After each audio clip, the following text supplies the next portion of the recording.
Assalamualaikum warahmatullahi wabarakatuh.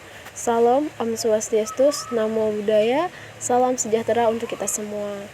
Baiklah teman-teman, perkenalkan saya Reta Meliani bersama teman saya Selvi Duna Putri. Kami mahasiswa dari Prodi Pendidikan Nonformal Universitas Bengkulu. Baiklah, dalam video pembelajaran kali ini, kami ingin berbagi pengetahuan hasil dari pembelajaran kami dari mata kuliah pengembangan kurikulum atau difusi inovasi pendidikan semester ganjil tahun 2023 dan 2024. Selama 16 kali pertemuan dengan dosen pembimbing Muhammad Ilham Abdullah, dosen Universitas Bengkulu, sebagai edukator inovatif yang selalu antusias, memberikan semangat dalam setiap kegiatan perkuliahan termasuk membimbing dan mengarahkan pembuatan video YouTube sesuai dengan salah satu prinsip kurikulum. Nah, jadi materi dan metode perkuliahan harus relevan dengan kebutuhan hidup dan tuntutan zaman serta kemajuan ilmu pengetahuan dan teknologi informatika. Baiklah teman-teman yang berbahagia dimanapun kalian berada. Jadi di video kali ini judul pemaparan kami adalah landasan kurikulum. Jadi dengan pembahasan sebagai berikut, kalian jangan tinggalkan video ini, jangan skip video ini, tonton sampai habis ya. Baiklah, langsung saja materi akan disampaikan oleh rekan saya Selvi Duna Putri mengenai landasan kurikulum. Kepada Selvi Duna Putri, saya persilahkan. Baiklah teman-teman, di sini kami akan menjelaskan materi mengenai landasan pengembangan kurikulum dengan topik pembahasan yaitu yang pertama, landasan filosofis, yang kedua, landasan psikologis, yang ketiga, landasan sosiologis, dan yang keempat, landasan ilmu pengetahuan dan teknologi. Baiklah teman-teman, di sini yang pertama saya akan membahas mengenai landasan filosofis.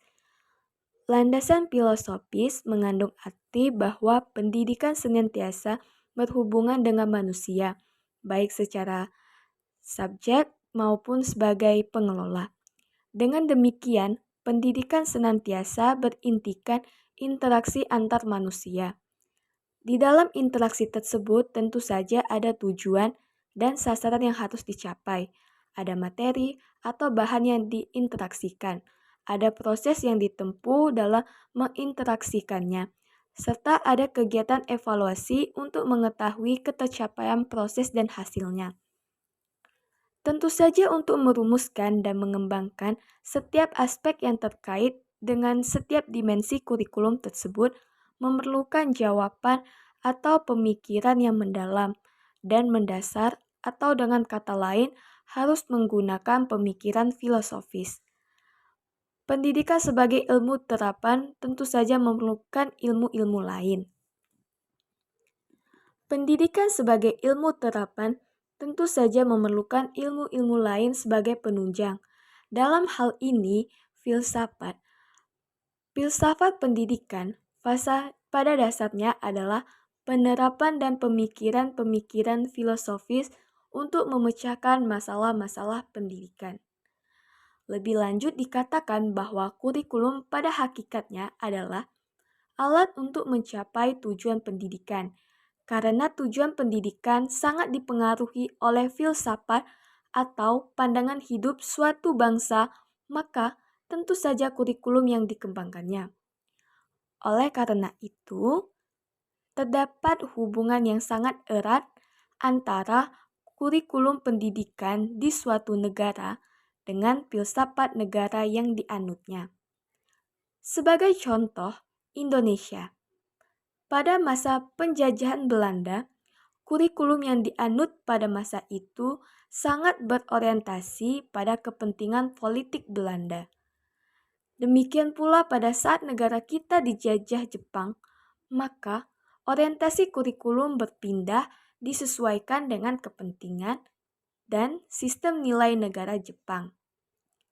Setelah kemerdekaan, kurikulum pendidikan secara utuh menggunakan Pancasila sebagai dasar dan falsafah dalam pengembangannya.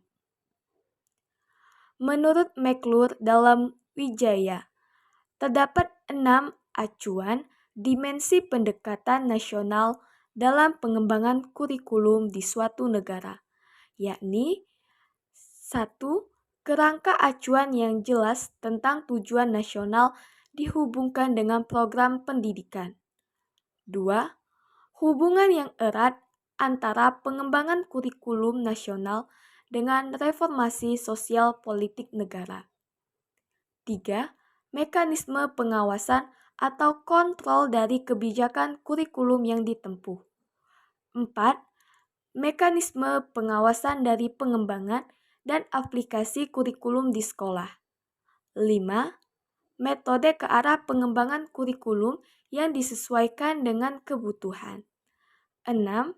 Penelaaan derajat desentralisasi dari implementasi kurikulum di sekolah. Penjelasan yang kedua mengenai landasan psikologis. Landasan ini didasarkan pada prinsip bahwa perkembangan seseorang dipengaruhi oleh lingkungan dan kematangan. Lingkungan yang dimaksud dapat berasal dari proses pendidikan. Kurikulum sebagai alat untuk mencapai tujuan dalam pendidikan tentu saja berkaitan dengan proses perubahan yang terjadi pada peserta didik. Dengan adanya kurikulum, diharapkan perubahan yang terjadi pada peserta didik dapat membentuk kemampuan atau kompetensi aktual maupun potensial. Karakteristik perilaku setiap individu pada berbagai tingkatan perkembangan merupakan kajian dari psikologis perkembangan. Oleh karena itu, dalam pengembangan kurikulum harus senantiasa berhubungan dengan program pendidikan untuk kepentingan peserta didik, maka landasan psikologis mutlak harus menjadi dasar pengembangan kurikulum.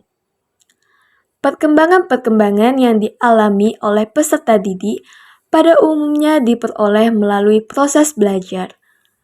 Guru atau pendidik harus selalu mencari upaya untuk dapat membelajarkan peserta didik. Cara belajar dan mengajar yang dapat memberikan hasil optimal tentu memerlukan pemikiran yang mendalam, yaitu dilihat dari kajian psikologis belajar. Anak adalah pribadi yang unik, harus diperhatikan dalam pengembangan kurikulum pendidikan. Setiap anak merupakan pribadi tersendiri dan memiliki perbedaan dan juga persamaan. Implikasinya adalah 1. Setiap anak diberi kesempatan untuk berkembang sesuai dengan bakat, minat, dan kebutuhannya. 2. Di samping disediakan pelajaran yang sifatnya umum atau program inti yang wajib dipelajari setiap anak di sekolah, disediakan pula pembelajaran yang sesuai dengan minat anak. 3. Kurikulum di samping menyediakan bahan ajar yang bersifat kejuruan, juga menyediakan bahan ajar yang bersifat akademik. Bagi anak yang berbakat di bidang akademik, diberi kesempatan untuk melanjutkan studi ke jenjang pendidikan berikutnya. 4.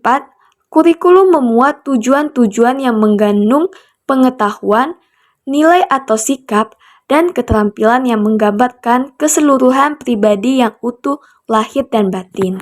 Baiklah, selanjutnya akan dilanjutkan oleh saya sendiri. Yang ketiga adalah landasan sosiologi. Landasan ini didasari bahwa pendidikan adalah proses budaya untuk meningkatkan harkat dan martabat manusia. Pendidikan adalah proses sosialisasi melalui interaksi insani menuju manusia yang berbudaya. Dalam konteks inilah anak didik diharapkan dengan budaya manusia, dibina dan dikembangkan sesuai dengan nilai budayanya, serta dipupuk kemampuan dirinya menjadi manusia menurut Susilana dan kawan-kawan 2006. Kurikulum dalam setiap masyarakat pada dasarnya merupakan refleksi dari cara orang berpikir, berasa, bercita-cita, atau kebiasaan-kebiasaan. Karena itu, dalam mengembangkan suatu kurikulum perlu memahami kebudayaan. Kebudayaan adalah pola kelakuan yang secara umum terdata dalam satu masyarakat, meliputi keseluruhan ide, cita-cita pengetahuan, kepercayaan, cara berpikir, dan kesenian. Pengembangan kurikulum yang dilandasi oleh hal tersebut sifatnya umum, artinya berlaku bagi kehidupan bermasyarakat. Yang selanjutnya itu landasan ilmu pengetahuan dan teknologi. Jadi teman-teman, sumber nilai yang ada dalam masyarakat untuk dikembangkan melalui proses pendidikan ada 3, yaitu logika, estetika, dan etika. Ilmu pengetahuan dan kebudayaan adalah nilai-nilai yang bersumber pada logika atau pikiran. Sebagai akibat dari kemajuan ilmu pengetahuan dan teknologi yang pada hakikatnya adalah hasil kebudayaan manusia, maka kehidupan manusia semakin luas, semakin meningkat, sehingga tuntutan hidup pun semakin tinggi. Selanjutnya, pendidikan harus mengantisipasi tuntutan hidup ini sehingga dapat mempersiapkan anak didik untuk hidup wajar sesuai dengan kondisi sosial budaya masyarakat. Dalam konteks inilah, kurikulum sebagai program pendidikan harus dapat menjawab tantangan dan tuntutan masyarakat. Untuk dapat menjawab tuntutan tersebut bukan hanya pemenuhan dari segi isi kurikulum saja, melainkan juga segi strategi pelaksanaannya. Oleh karena itu, guru, pembina, dan pelaksana kurikulum dituntut untuk lebih peka mengantisipasi perkembangan masyarakat, agar apa yang diberikan kepada siswa relevan dan berguna bagi kehidupannya di masyarakat. Nah, jadi itulah teman-teman penyampaian video pembelajaran kali ini mengenai landasan kurikulum. Bagaimana? Sangat menarik bukan? Jadi, landasan kurikulum itu terbagi menjadi 4. Yang pertama, landasan filosofis. Yang kedua, landasan psikologis. Yang ketiga, landasan sosiologis. Yang keempat, landasan ilmu pengetahuan dan teknologi. Baiklah, itu saja yang mungkin dapat kami sampaikan. Mohon maaf atas apa pengucapan maupun pembahasan yang kurang berkesan. Baiklah, kami akhiri. Wassalamualaikum warahmatullahi wabarakatuh. See you next video. Bye everyone.